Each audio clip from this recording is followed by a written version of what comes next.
So last week in the portion of Bereshit, we talked about the Kabbalistic term of Seder Shalut, of the order of evolution. We learned that the worlds are like garments or dresses to one another, and so does the years of our life, and so does time in general, especially when it comes to creation. Well, the Torah story naturally corresponds with this idea, and the Noach portion is a great example for that, because Noach is the second first man to create humanity after Adam and Eve have failed to do so. The physical order of evolution resembles with the spiritual order of evolution, and under this conception, we can now observe some interesting ideas that give us the ability to see how Seder Shalut actually appeared even in those two first portion of the biblical story, Bereshit and Noach. So first, we know that the Torah is signified by water.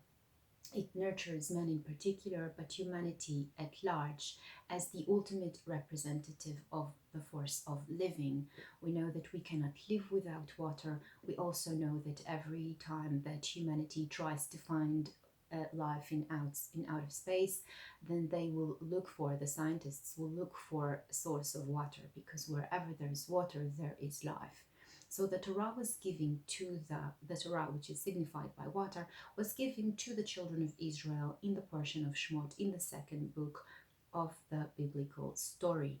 But already in the first book, Genesis, or as commentators or Kabbalistic scholars like to call it, the book of roots, we received it in a primary stage of Seder Shalut, and we received it in the form of actual water.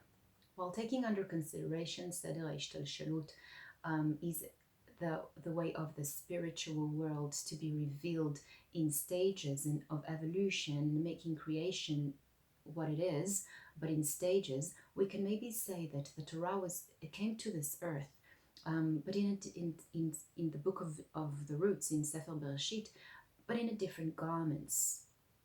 A unique behavioral framework of laws and commandments came to humanity in a primordial state, but instead of coming as a beneficial thing, it came as a destructive force, as Noach's generation was not ready, unworthy, and unwilling to receive it. Hence, instead of a living force, it manifested through a great power that destroyed everything. Second, in the first portion of Bereshit, the sneaky snake has caused man, in a way, to lose his life, to be expelled from the Garden of Eden. Comes now Noach, and actually saving the snake by welcoming him along with the rest of the living creatures inside the ark to survive this flood. So Noach is responsible for the snake's survival, even though when the situation was reversed, the snake caused the departure of the human legacy from the Garden of Eden. Thirdly, in the portion of Bereshit, we know that due to the fact Adam and Eve ate from the tree of knowledge, they were punished with death. Now, here in this portion of Noach, the first thing Noach does is plant a winery.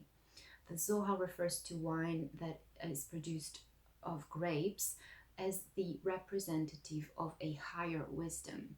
And that is to say that if in Bereshit wisdom was the reason and the cause for death, then here in this portion, the portion of Noach, wisdom is actually the symbol for the human survival and for the human labor.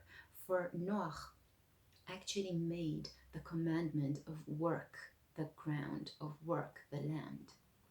Another thing, we know that as the result of the sacrifices that both brothers did, Cain and Hevel, the first murder occurred because of the jealousy between the brothers.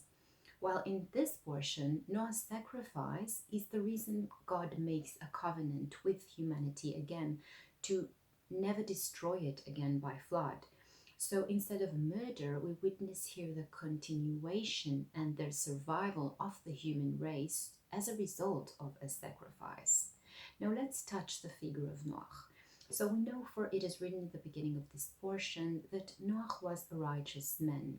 The first go, these are the generations of Noach. Noach was righteous man in man, he was perfect in all these generations. Now for me, as a native Hebrew speaker, lots of the time where I read the scriptures not in Hebrew, I find myself very amused or in conflict because the translation is not accurate. Because the actual Hebrew says that Noach ish tzadik tamim haya b'dorotav. So Noach was a righteous, innocent man in his generations. But either way, there is a discussion here among commentators in regards of how much was Noach indeed a righteous man really, and how much innocent was he really, because in comparison to his own generation, he was indeed very righteous, but this isn't such a big deal because his generation were mostly wicked men. The entire generation was wicked, so being a righteous among wicked men, it's not such a big deal. However, if you'll take Noach and put him in the generation of Abraham or Moshe or Moses, then he would not be the righteous man that he's supposed to be. Or this is like relatively not the same. This is according to commentators. So what does righteous person or an innocent person really means? And that is important for us to understand, because this man, Noach, is about to start humanity all over again. And so we need to understand better the qualities that this person had to make God choose him among everybody else, to as a main figure, to make a new bloodline for the generation of his creation. So the Baal Shem Tov brings two sentences that explain who is righteous. The first from Mishlei, the second from Job. From Mishlei, he brings the sentence, the verse, when the whirlwind passes, the wicked is no more, but the righteous is an everlasting foundation. What does the verse, when the whirlwind storm passes, the wicked is no more, stands for? The Baal Shem Tov explains that every man faces storms in his life, every man facing difficulties in his life, but the righteous man is the one that can overcome difficulties, that will hold himself and will not break when a storm comes. And the righteous is an everlasting foundation, means that the righteous must be a foundation for the world, the entire world, and not only for himself. We're talking here about a very unique quality of a person. This is someone that is taking under consideration the benefit of the entire universe, the entire world, the entire all the living things, not only himself. So much so that the entire world is dependent on him. Only one that possesses those qualities, according to the Baal Shem Tov, can be called a righteous man. Also, he said, when one gets great pleasure by serving and working God, the divine, then we can actually have visualization of the second sentence, the second verse from Job, Mibsari echze Eloha, from my flesh I will witness or see the divine God. So the first verse given by the Baal Shem Tov, when the storm passes, the wicked is no more, is basically a definition of a behavior, the ability of oneself to withstand storms, or as a quality of a righteous man. We know that the greater the man, the greater are his desires and cravings. A small man has a small desire, a greater man has a great desire, a great craving, and therefore also a bigger attempt that he needs to overcome. The greater the man is, the greater his mental storms and that will come with his desires that he'll need to cope with. So the second verse is a sign. Mibsari echze Eloha, I'll see God within my flesh. This is a soul level. It is a feeling on which from the flesh itself, from his own flesh, one can witness or see how God is treating him, or what is the divine behavior towards him. Or if you want, the Baal Shem Tov says, look at what brings you pleasure, and you can see your level, your spiritual level.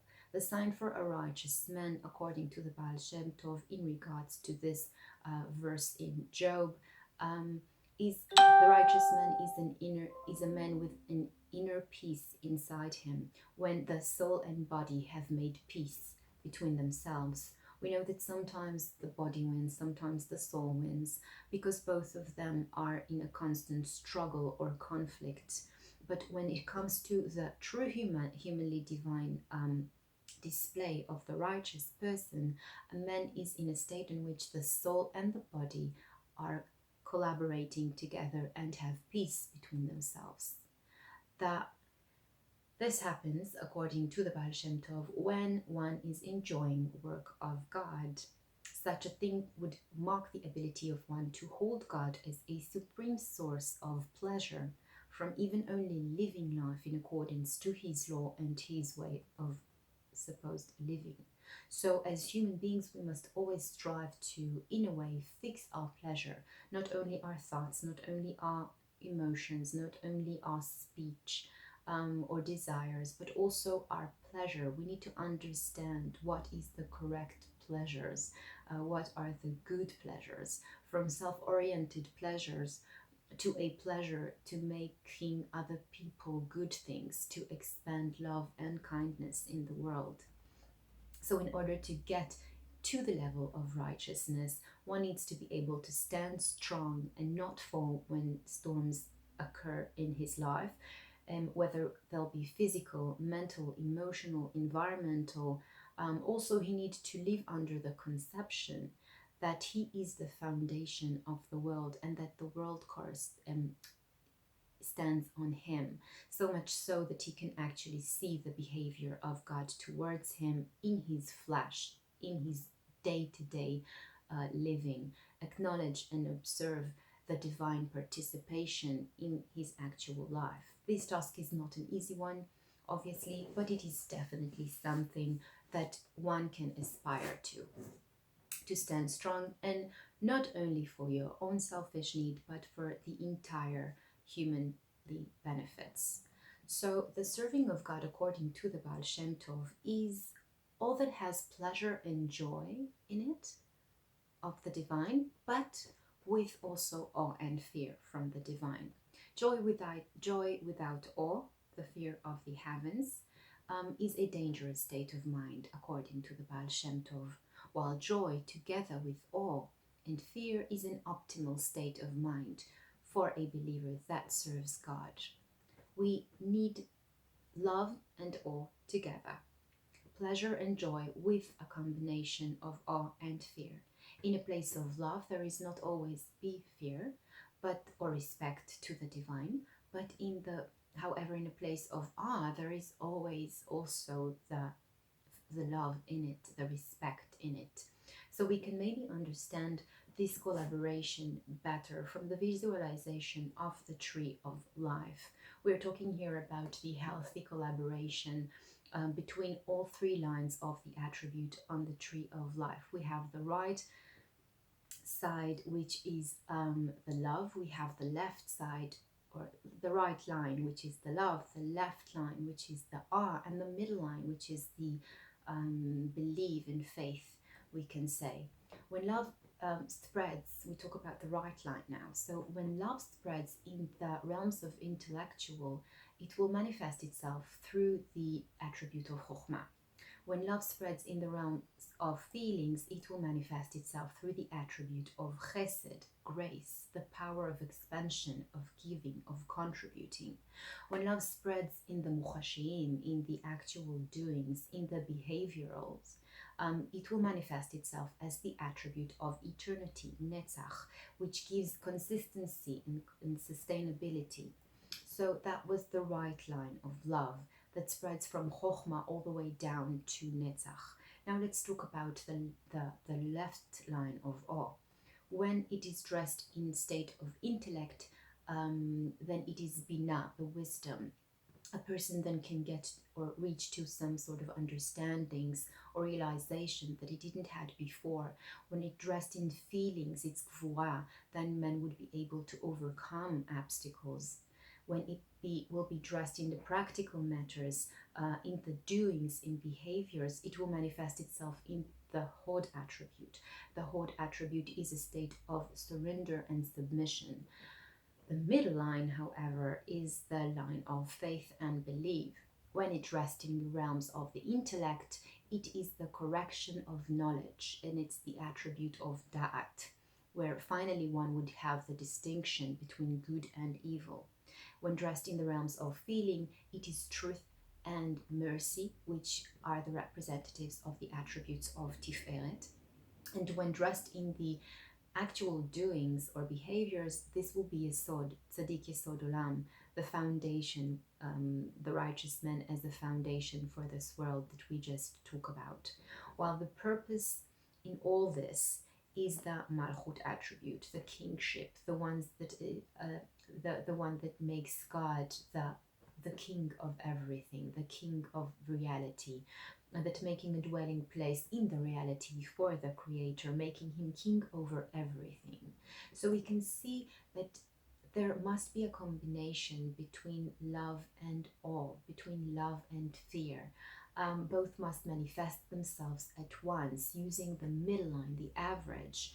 This is the connection between heaven and earth, between the soul and the body, top and bottom, right and left. Love and awe together are the peace that God is requesting us to act upon. So we are in a constant need of balance in these dimensions within ourselves, but also to balance those dimensions when it comes to creation in general. Now let's touch the subject of the flood, but from a psychological point of view, using a Kabbalistic term. So we know that both the sun and the moon serve us as sources of light. The difference is that the sun is self-generated, while the moon illuminates by receiving and reflecting the light of the sun. From this we can appreciate the fact that dark matter is not really a black thing, or it's not really a black hole. The moon or any kind of dark matter or flood or a storm or something that we will not necessarily consider as positive in our life just serves as a channel of light, just as the moon, but it is just a matter of positioning and a vantage point.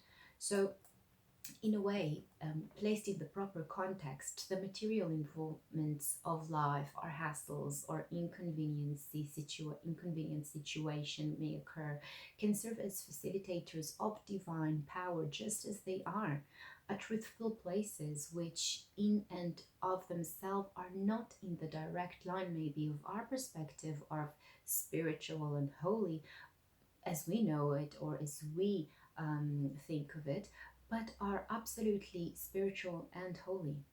And also when it comes to our inner selves, when it comes to the emotional, mental and psyche, we incorporate both systems within ourselves, as we should cultivate a solar side as well as a lunar side inside us, material and spiritual together.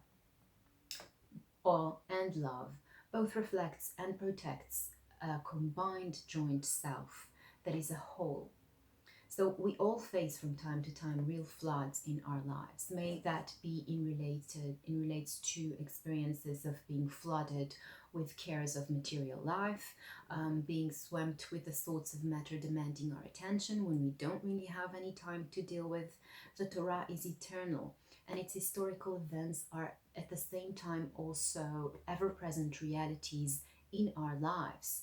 And Noah's flood is the prototype for an extreme challenge, but that after this challenge, humanity survived. So after a challenge or a flood of something that we can see, that we see or look at as dark and a turmoil of things, is actually also a source of light, and we will survive after this. So we must always remember to be observant of the right qualities needed as the human beings. We are to have peace between the body and the soul, as both of them are important of our well-being on earth. We need the sun as well as the moon as inner reflections of different sides of a complete self, and also as a demonstration of material elements that conduct light, each in its own way. We are to aspire to live under the right correlation of our midot, of our attributes, to use the middle line, the line of faith and belief, but with not doesn't mean that we need to forget about the awe and love. No, the whole idea of the middle line is that it holds within it the sides, the left and the right, both are manifesting themselves within the middle line, but in the right and true balance. So inside the ark, inside our saved self, we can say, we would need to cope with our pure benefiting qualities as well as our impure and unbenefiting qualities, as Noach needed to put inside the ark, or to welcome inside the ark, inside this safe place, both the pure but also the impure animals. And so that is obvious. But yet, in regards to what we will decide to use when directing our relationship with others and our environment, we should always know better and try to be alert and thoughtful about the things we put out there, about what is going out from this teva, what is going out from this safe place, and being a foundation to the world. We can look at Noah's Ark as a safe place, as some sort of an inner room inside ourselves in which we are protected. The Ark is in Hebrew stands for teva, but teva in Hebrew also